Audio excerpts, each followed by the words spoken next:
Toleransi merupakan sebuah nilai luhur yang senantiasa menjadi pilar utama dalam menjaga harmoni dan keberagaman dalam masyarakat. Keberagaman budaya, agama, dan pandangan hidup adalah kenyataan yang tak terhindarkan dalam kehidupan kita. Dalam menghadapi kompleksitas ini, sikap toleransi menjadi kunci untuk menciptakan masyarakat yang inklusif dan damai. Namun, di tengah arus perubahan zaman dan dinamika masyarakat, seringkali nilai toleransi kita dapat tergerus atau terabaikan. Mungkin karena tekanan sosial, perbedaan pandangan, atau bahkan karena ketidakpahaman terhadap keberagaman yang ada. Oleh karena itu, adanya upaya untuk mempertegas kembali sikap toleransi kita sebagai landasan kuat dalam menjalin hubungan antar individu dan kelompok.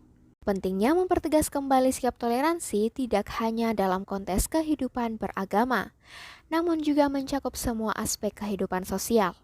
Sebagai masyarakat yang terdiri dari berbagai lapisan dan latar belakang, kita perlu menggali kembali makna sejati dari toleransi, yaitu sikap terbuka dan penghargaan terhadap perbedaan dan kemampuan untuk hidup berdampingan tanpa harus saling merendahkan. Melalui pemahaman ulang terhadap nilai toleransi, kita dapat menciptakan lingkungan yang mendukung bagi setiap individu untuk berkembang tanpa takut akan diskriminasi. Selain itu, mempertegas sikap toleransi juga dapat menjadi langkah awal menuju masyarakat yang lebih baik, di mana keberagaman bukanlah suatu hambatan, melainkan kekayaan yang harus dijaga bersama. Dalam konteks globalisasi dan interkoneksivitas yang semakin meningkat, sikap toleransi bukan lagi sekadar pilihan, melainkan sebuah keharusan. Dengan mempertegas kembali sikap toleransi, kita dapat membuka pintu dialog yang konstruktif, memperkuat hubungan antar individu dan kelompok, serta menjaga kedamaian di tengah kompleksitas kehidupan modern. Quo Vadis Toleransi. Kota Bitung, seiring dengan keberagaman etnis, agama, dan budaya, ternyata tidak luput dari konflik dan kekerasan. Adanya perselisihan antar kelompok seringkali dipicu oleh perbedaan keyakinan atau pandangan hidup, telah mengukir luka di hati masyarakat. Permasalahan ekonomi dan ketidaksetaraan juga turut menyumbang pada meningkatnya ketegangan sosial. Perbedaan cara pandang di dalam melihat persoalan yang terjadi pada konflik Israel-Palestina telah menjadi alat picu merebaknya kekerasan yang melibatkan dua kelompok massa di Bitung. Kekerasan ini paling tidak telah sangat meresahkan dan menciptakan keraguan perihal Sulawesi Utara sebagai salah satu pilot proyek nasional dalam kerukunan dan toleransi antar agama. Padahal sejak lama daerah ini dikenal memiliki tingkat toleransi yang cukup tinggi. Tetapi kini peristiwa yang terjadi di Kota Bitung beberapa waktu lalu menyiratkan satu hal, bahwa ternyata toleransi itu hanya menyasar kalangan elit-elit agama saja. Hal ini sejalan dengan pandangan Dr. Samsi Pomalingo, seorang aktivis dialog antar agama Gorontalo yang juga pernah lama tinggal di Manado.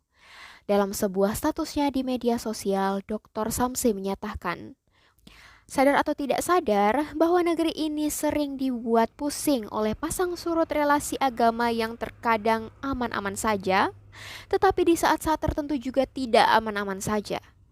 Belum lagi dengan sikap ambigu yang sering dipraktekkan oleh para pemimpin agama, termasuk para penganut tingkat grassroots yang sering jadi korban kepentingan para pemimpin agama.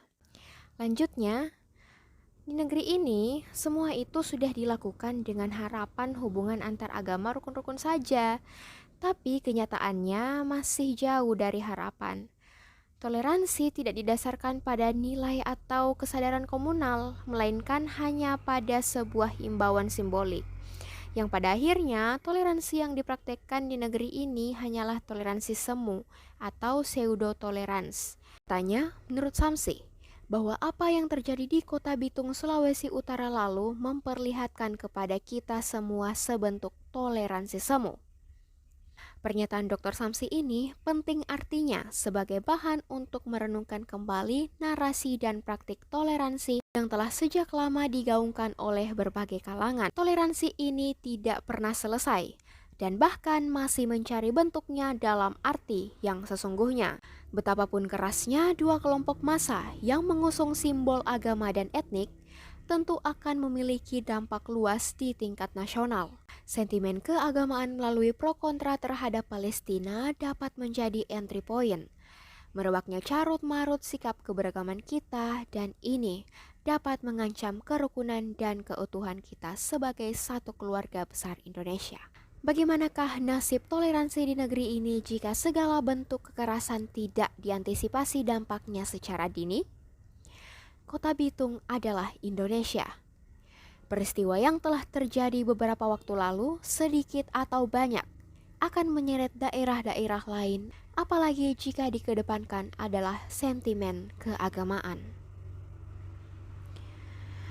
Dampak kekerasan terhadap toleransi. Kekerasan di Bitung tidak hanya meninggalkan bekas fisik, tetapi juga merusak jaringan sosial yang seharusnya menjadi kekuatan bersama. Terputusnya tali persaudaraan antar warga, hilangnya rasa aman, dan timbulnya ketidakpercayaan menjadi gejala yang mengancam esensi toleransi dalam kehidupan sehari-hari. Dampak ini tidak hanya terbatas pada tingkat lokal, tetapi juga dapat merambah ke level nasional jika tidak segera ditangani. Solusi untuk mengembalikan toleransi. Langkah pertama untuk mengembalikan toleransi di Bitung adalah melibatkan semua pihak yang terlibat.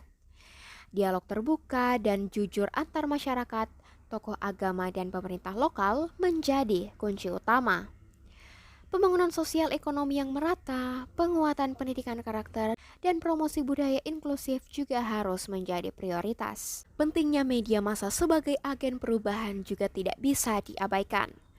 Melalui pemberitaan yang objektif dan edukatif, media dapat memberikan gambaran yang akurat tentang keberagaman dan pentingnya toleransi dalam membangun masyarakat yang lebih baik. Bagaimanapun, Bitung, sebagai cerminan keberagaman Indonesia, memerlukan perhatian serius terhadap permasalahan kekerasan yang mengancam toleransi. Dengan melibatkan semua elemen masyarakat, memahami akar permasalahan, dan mengimplementasikan solusi yang tepat, kita dapat mengembalikan arah toleransi yang seharusnya menjadi fondasi kehidupan berbangsa.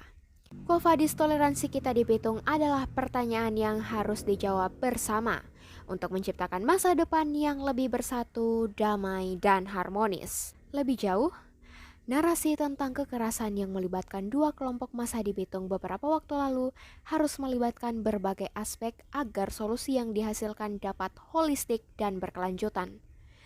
Dengan mengidentifikasi akar permasalahan, merinci dampak sosial dan ekonomi, menggali peran pemerintah dan lembaga masyarakat, mempromosikan toleransi dan mendukung peran media dan edukasi, diharapkan masyarakat Bitung dapat bersama-sama membangun kembali fondasi keberagaman dan toleransi yang seharusnya menjadi ciri khas bangsa Indonesia.